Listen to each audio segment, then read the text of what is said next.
An undead is stuck while someone is running from others. It's Al. She runs but is blocked and surrounded by both sides. She runs to a door, gets in and chains it, breaks a car's window, picks up the walkie and tries to contact Morgan or June. She is in the south of the hospital, in a parking garage. She has found a news vehicle. She gets in, checks the cams and starts it by wires. It's a police car. She has a shotgun and runs towards the hospital. She is at the place where Jim had fallen. As she turns behind, it's undead Jim and Martha. She asks, "Where are the others?" Martha says, "You don't make others weak. I saw your interviews." She wants her to convey her message to Morgan. She runs out of bullets and Martha hits her. She opens her eyes. June is here.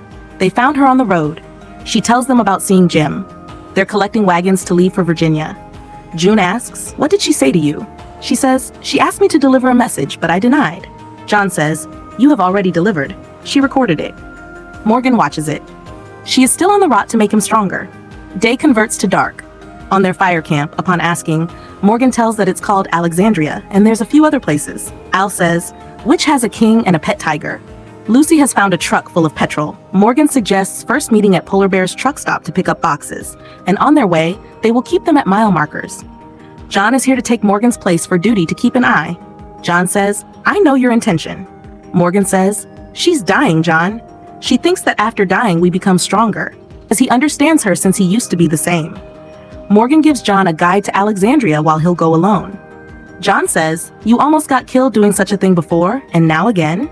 He says he'll get to Alexandria and maybe with Martha. John and others will wait for 2 days at the truck stop. If he doesn't come, they will come to find him. John says some fish don't come in the catch, and she is that same fish, and so are you. Morgan says, "Perhaps I am." He leaves. He keeps walking and tries to convince her on the walkie. She says, "I knew you would come, Morgan." She is at mile marker 54. He says he's coming. Lights turn on. They all are here. Alicia keeps her weapon. Wendell and Sarah make coffee and serve them all. Al fills bullets in her big guns. Charlie brushes.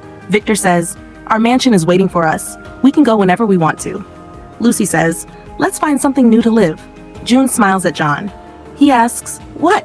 She is remembering Bill's store. John says the storm has sealed their way to the cabin. She tells him her insecurity that he'll know she's not that same woman. He says, "I recognize you." She wanted to tell him that now she knows who she is because of him. She needed him, and they lovingly kiss. Morgan gets to a police car. Jim is here. He peeks inside, opens the door and puts him to rest. Carries him, closes his eyes and sees her. Gets to her, asks if she has a weapon, says hey, and turns on. He says, "My people can help you," and takes her to the police car. He gets in, starts, and sets off towards his people. He gives her pills to clear her infection. He asks about the place where she lost something. John is on the walkie. He tells him that he's bringing her back. Upon her asking, he tells her they're going to Mississippi. Sarah says that the 50-watt transmitter outside can convey his message, but he can't hear him until he gets closer. Upon Victor's asking, Al says it will get them to Virginia, and it did run the engine without coolant. Undeads are here. She gets down and tries to pull out a knife, but she is feeling dizzy and falls. Alicia shoots the undeads. June and Morgan get her. They decide to get inside. Martha sighs and says, "My husband. His name was Hank. The apocalypse had just started.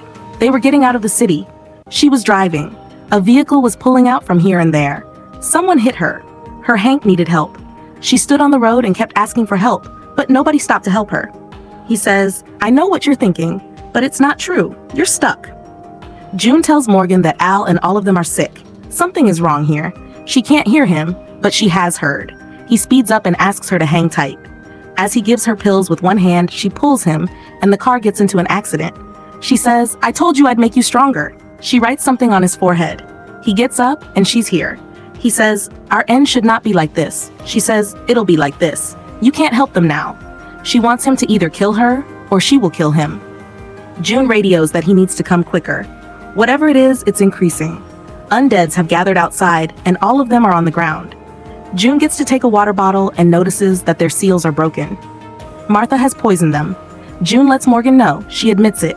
He mixed antifreeze. He tries to tell her, but she can't hear him. He furiously wants to kill her now. He sees himself in the car's mirror and stops. He pulls out a piece stuck in his leg, gets up, and cuffs her to the car. She is crying.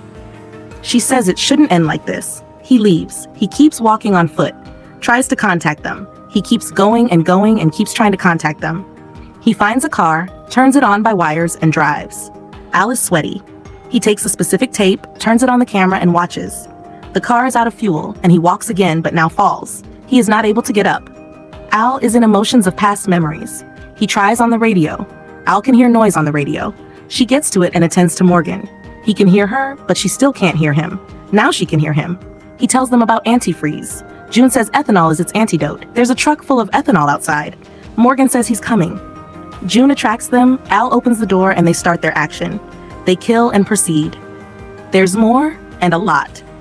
Victor gets to the truck with a can, but the hose is stuck. Undeads are going away from the windows. Al screams to lie down and fires till it runs out of bullets. The ethanol truck has gone leak due to bullets. Morgan asks about the situation. June tells him that ethanol is gone. There's no more anywhere. Even if there is, none of them is able to go. Morgan says he can't lose anyone. He can't lose them.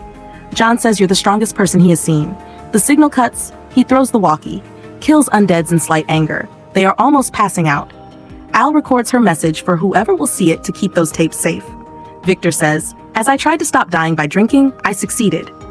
Alicia says, I thought I'll get another chance. Charlie has at least seen the beach. Morgan is here, but they're worse. He asks, ethanol is alcohol, right? He stopped at a place and has brought beers. They all drink and are now recovering. John says it's your first and last time, Charlie. June says she was given poison, John. Sarah, Wendell, Victor, Alicia, and Lucy laugh. Morgan washes his face and looks in the mirror and exhales. They get to the place of the accident. Martha is gone. She has turned. As she turns, he finishes her and buries her under rocks. Morgan says now they're not going to Alexandria. At least, not him. Martha turned like this because nobody helped him. He asks Lucy if she has polar bears' journals. They reach a place where polar bears started all this from.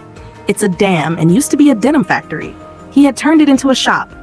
Morgan says, I'll not force you to stop. Alicia says, it's not just about boxes. We have to do what Mom used to say. Name it something else. To find needy people, Al has tapes of people around this area. Morgan smiles at her. They all look at her surprisingly. Their convoy gets inside. It's a good place to start. They are all ready to go and leave one by one, saying on the radio that we are coming to help.